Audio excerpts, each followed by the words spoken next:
അതിപ്പം പുറത്ത് വരും. ഇതിപ്പോൾ കക്കും മിക്കാറും വേണ്ട ഇങ്ങനത്തെ തുടങ്ങി വേണ്ട വാ തുറന്ന് തുടങ്ങി. ഇനിയിപ്പോൾ ഞെടി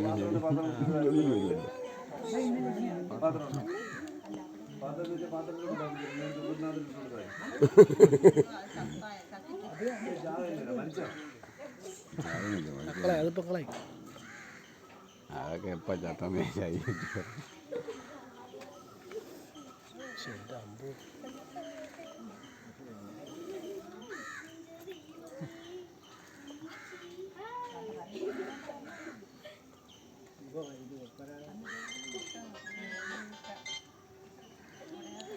ആ കൂട്ടി തന്നെ കയറിയാ നിങ്ങൾ കൂട് സേഫ്റ്റി ആയിട്ട് വെച്ചിട്ടില്ല. അപ്പം എന്താ വന്ന് കയറണേ? മേളിൽ കൂടെ ഇച്ചിട്ട് ഇറങ്ങാൻ പറ്റും. മേളിൽ കൂടെ കുറേ നേരം എടുക്കും ഇനി പുറത്ത് വരണം. സമയം എടുക്കും.